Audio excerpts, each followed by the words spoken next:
안녕하세요. 이번은 헬스 운동 요령에 대해서 좀 설명을 해 드릴까 합니다. 지난 일요일날 본인의 자식과 운동에 관해서 얘기를 했는데 헬스 운동 요령에 대해서 한번 정리할 필요가 있다라는 생각이 들어서 오늘 헬스 운동에 대해서 여러분들에게 설명을 드리도록 하겠습니다. 본인은 오랫동안 이 헬스 운동을 해왔습니다. 지금도 하루에 2시간씩 운동을 하는데 1시간은 근육 운동, 1시간은 또 이 헬스 심폐 운동을 이렇게 하고 있습니다. 이 헬스 운동도 여러 가지 요령이 필요하고 또 여러 가지 참고할 만한 것을 알아야 되는데 그런 내용을 한번 제가 설명을 해드리도록 하겠습니다. 자, 우선 헬스 운동의 장점은 날씨와 관계없이 운동을 할 수 있다는 것이죠. 다른 바깥에서 하는 운동은 여러 가지 이제 날씨에 따라서 이제 관계가 되지만 이 헬스 운동만큼은 이제 주로 이제 실내에서 하는 거기 때문에 그게 좋고 또 둘 이상의 운동을 같이 하면 여러 가지 일정을 조정한다든지 또 여러 가지 배려를 해야 되는 문제가 있는데 이 혼자 하는 운동이기 때문에 아주 편합니다. 그래서 이런 좋은 점이 있고 또 비용이 상당히 저렴합니다. 보통 본인은 한 달에 4만 원 내려고 하는데 보통 4, 5만 원이면 한 달에 하기 때문에 비용이 상당히 저렴하다. 그리고 또 하나는 이제 노인들 70대 이제 중후반 이상 되는 노인들은 갈 곳이 마땅치 않죠. 근데 이렇게 헬스장에 가면 차도 주고 또는 냉난방 장치가 되어 있어서 좀 지내기가 쾌적하고 또 샤워도 할 수 있고 또 이렇게 여러 가지가 좋습니다. 그래서 갈 곳이 있다는 것, 가서 차도 마시고 또 샤워도 하고 몸도 풀고 이런 여러 가지 또 더울 때는 또 가서 좀 더위도 피하고 하는 이런 여러 가지 좋은 점이 있습니다. 자, 그런데 우선 운동하면은 이제 크게 두 가지로 나누거든요. 하나는 근육 운동, 하나는 심폐 운동 이렇게 이제 두 가지로 나누는데 이 두 가지 모두 몇 가지 알아둘 점이 있습니다. 그거에 대해서 설명을 좀 드리겠습니다. 우선 근육 운동이라고 하는 것은 여러 가지 기구 운동을 가지고 이제 하는 건데 보통 한 가지 기구에 한 15번에서 한 25번 정도 횟수로 3번을 반복하는 것이 일반적입니다. 이렇게 하기 때문에 한 10여 번, 또 10여 분 정도 걸리죠. 그래서 그렇게 지루하지가 않습니다. 이렇게 돌려가면서 하는 거기 때문에 지루하지 않는다 하는 것을 좋고 또 이 근육 운동은 꼭 아셔야 될 것이 그 해당 근육, 그러니까 이제 다리 근육, 뱃살 근육, 팔 근육, 이런 근육들이 그 근육이 감당하는 한계점까지 운동을 해줘야 근육이 생성된다는 것입니다. 이렇게 체조를 한다든지 걷기를 한다든지 하면은 거의 근육하고는 상관없습니다. 근육이 붙지를 않습니다. 그 근육의 한계점까지 그 운동을 해줘야 근육이 붙는데 그러니까 쉽지가 않죠. 그렇게 한계점까지 운동을 해주고 또 그 근육의 재료가 되는 그 단백질이죠. 그러니까 단백질을 공급해 줘야 이렇게 근육이 붙는다 이런 얘기입니다.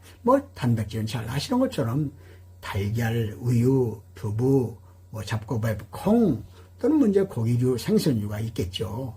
그런 것을 적절히 섭취해주고 근육의 한계점까지 운동을 해줘야 그래 이제 근육이 붙습니다. 그러면 근육이 아주 붙죠. 자, 그런데 근육의 한계점까지 운동을 해주는데 그 한계점까지 운동을 해주는 방법이 무게로 하는 것과 횟수로 하는 방법이 있습니다. 무게로 그냥 무거운 걸 한꺼번에 들어서 하는 것. 그러나 좀 덜 무거운 것을 가지고 횟수를 많이 하는 것, 이런 것이 있죠. 근데 무게로 하면은 젊은 사람들은 다소 그것이 적응이 되지만 노인들은 자칫하다가 또 이렇게 부상이 될 수 있고 또 잘못하다가는 근육통이 옵니다. 이 근육통이 오면 아주 괴롭습니다. 그러니까 이 무게로 가지고 무리하게 하는 것은 참 젊은 사람도 마찬가지로 특별히 권하고 싶지 않습니다. 그러나 횟수로 하면은 예를 들어서 20번 하던 걸 30번 하면 상당히 힘들거든요. 그러면 한계점까지 운동이 되죠. 이렇게 하면 한계점까지 운동하는 것이 무게로 하는 것과 횟수로 하는 것이 있다. 이렇게 이제 이해를 하시고, 아까 말씀드린 대로 한 기구를 가지고 한 15번에서 한 25번 정도의 횟수로 3번 반복하는 것. 그렇게 보통을 합니다. 중요한 것은 무게로 하든 횟수로 하든 이것이 점진적 과부하의 원리에 따라서 해야 된다. 이 점진적 과부하라는 것은 한꺼번에 올리려고 하지 말고, 한꺼번에 무게를 올리려고 한다거나 또는 한꺼번에 횟수를 많이 하려고 하지 말고 이 점진적으로 하라, 그런 얘기입니다. 꼭 그것을 기억해 두기 바랍니다. 예를 들어서 10kg를 들었는데 한 달 정도 하면 한 15kg 될 수 있겠죠. 또 두세 달 지나면 한 20kg, 25kg 될 수 있겠죠. 이렇게 점진적으로 해야지만 무리가 없다. 또 횟수도 마찬가지입니다. 처음에는 15번 했는데 한 달 정도 하니까 한 20번 정도 하게 되고, 또 그 다음 몇 달 되니까 한 30번 하게 되고, 이렇게 점진적 과부하의 원리를 따라서 하라, 이런 얘기가 되겠습니다. 또 그 다음에 심폐 운동이 되겠습니다. 이 심폐 운동은 이제 헬스장에서는 러닝머신에서 이제 걷거나 뛰는 것을 의미하는데, 이것이 문제가 뭐냐 하면 지루합니다. 한 가지 걷는 것을 계속 40분, 50분 이렇게 해야 되기 때문에 상당히 지루하다는 데 문제가 있습니다. 그런데, 그래서 지루하다는 데 문제가 있을 뿐만 아니라 체중이 많이 나간다든지 또는 관절이 좋지 않다든지 하면 걷는데 상당히 문제가 되죠. 이럴 때는 자전거 페달 밟기를 하면 됩니다. 근데 자전거 페달 밟기를 하면 생각보다 심폐운동이 잘 안 됩니다. 이 심폐운동은 숨이 차고 땀이 좀 나는 정도로 해야 되는데 그게 잘 안 된다, 그런 얘기입니다. 그래서 본인은 이렇게 합니다.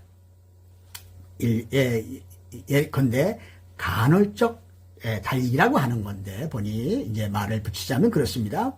본인은 헬스장에 가고 오고를 한 30분 걸리고, 그리고 자전거 페달 밟기를 25분 정도 하고, 그 다음에 런닝머신에서 15분을 하는데, 15분을 하는 것을 그냥 하지 않고 처음에는 걷다가 한 2, 3분 걷다가 한 1분 정도는 빠르게 달립니다. 그리고 또 2, 3분 걷다가 1분 정도는 또 빠르게 달리고, 또 2, 3분 걷다가 1분 정도는 빠르게 달리고, 이렇게 3번 정도를 제가 반복하는데, 여러분께서는 1분 정도 하는데 별거 아닌 것 같이 생각될지 모르나 여러분 1분만 빨리 달려보십시오. 숨이 매우 차고 그리고 땀이 나고 그렇습니다. 그러니까 그것이 1분이라고 해서 그게 간단한 것이 아니다 하는 것입니다. 이렇게 하면은 상당히 심폐운동이 됩니다. 즉 숨이 차고 땀이 나고 그렇습니다. 자, 이렇게 하면은 심폐운동을 아주 잘 할 수 있다, 이렇게 생각이 됩니다. 자, 어쨌든 이렇게 헬스 운동의 장점, 또 근육 운동의 문제점, 근육 운동은 한계점까지 운동을 해줘야 근육이 붙고, 또 단백질을 섭취하고 그렇게 운동을 해야 하면 근육이 부쩍부쩍 붙습니다. 그리고 심폐 운동은 참 지루하고 관절염이 있을 때 또 체중이 많이 나갈 때 문제가 되는데, 이럴 때는 이제 간헐적 달리기를 여러분들께서 하시면은 상당히 여러분들께서 재밌기도 하고 쉽게 할 수 있습니다. 자, 본인은 이제 할아버지고 노인이기는 합니다만은 아주 오랫동안 이것을 해왔기 때문에 이렇게 건강하게 그리고 활기찬 삶을 살고 있습니다. 여러분께서도 이렇게 적절히 헬스 운동을 하시면 건강을 지키는 데 도움이 되리라고 봅니다. 이상입니다.